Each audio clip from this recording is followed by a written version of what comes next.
Sanctum is an island that's more controversial than what you or I may first think.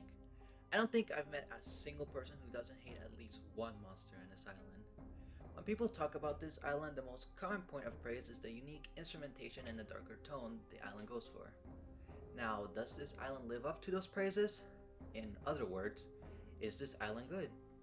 Like before, I won't be going over every single monster, just the island's strongest and weakest aspects. Structure, tone, and instrumentation will be taken into consideration, and I'll talk about them if needed.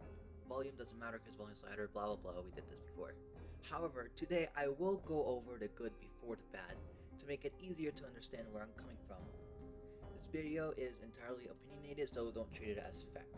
So just like before, without further ado, this is Magical Sanctum, the good, the bad, and the ugly.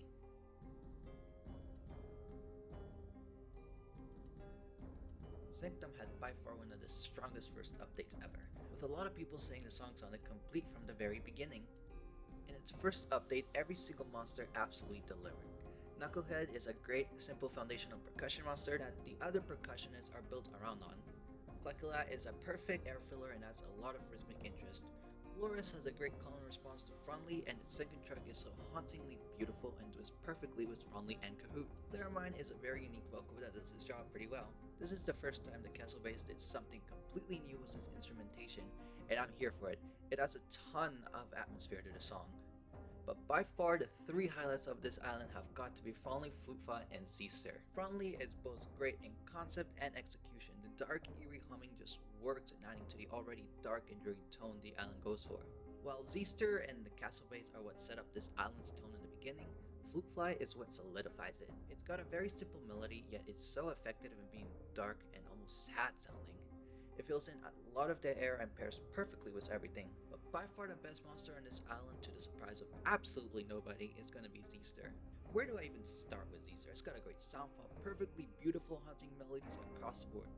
It leads the song forward and adds power wherever it needs to, as well as having a perfect blend of fast pace and atmospheric tracks, before transitioning into a slower, even more dreary slow track in its later verses. This is one of the best tracks in the whole game. What can I say? Zeester is just awesome. My words will never do it justice.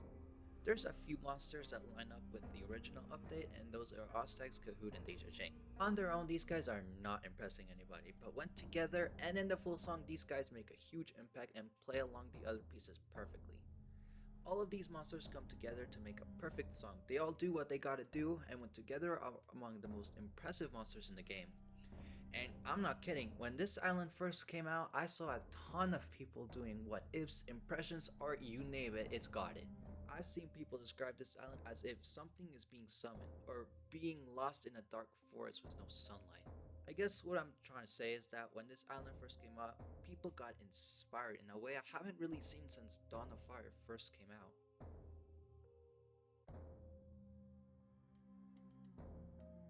Despite all I just said, I know you're wondering that a lot of monsters have been left out on the good. Why is that? Well, for the most part, a lot of monsters here suffer from tonal problems. Let me explain.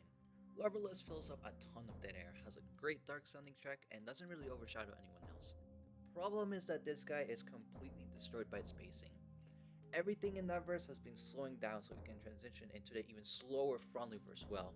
However, Larvalus definitely messes with the transition, as when it was added, the verse suddenly got way too fast and the transition was weakened.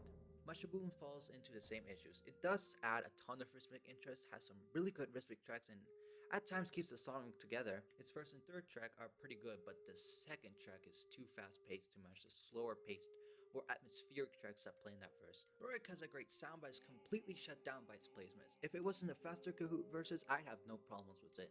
It's just that it's in this verse that it becomes a problem. All three monsters are too fast paced to really work all that well with the slower paced stuff that plays there. They subvert the tone of the song, but I just don't think that being between an already fast verse before and a really slow verse after was the best place to put them.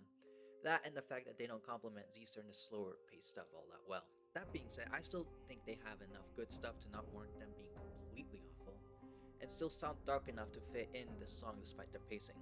I think all these monsters have worth to them, and the song does still keep itself together while these guys are in the song. That is until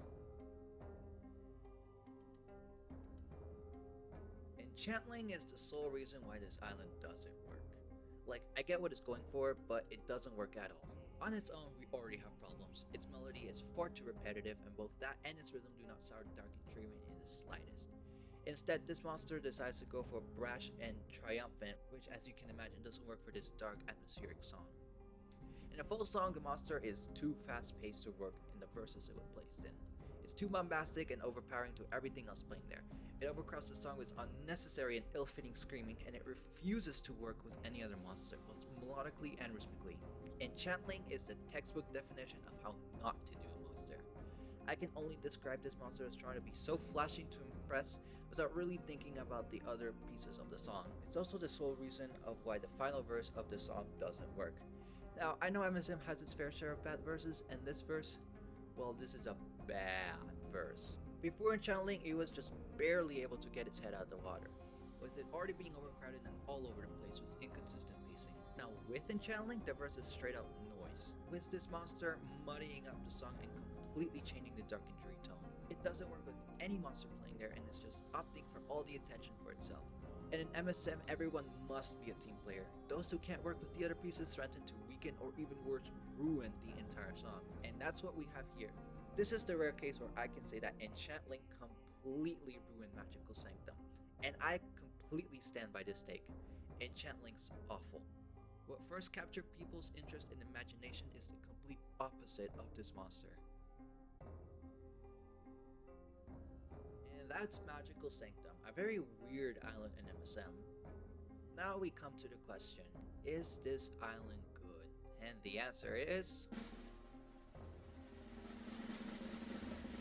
no, not really. The tonal whiplash is far too much for me to just ignore and look past, mostly thanks to Enchantling. And it makes me sad. I really had high hopes for this island, but it just came tumbling down at the end. And it really sucks for all the really cool, incredible stuff, but it's all just buried and destroyed by the obnoxious, terrible stuff. Anyways, that's that. Do you agree or disagree? Was I doing God's work, or will I be sent to a dark forest for the rest of my days? Let me know in the comments below. Well, that's it from me, and I'll see you in the next one.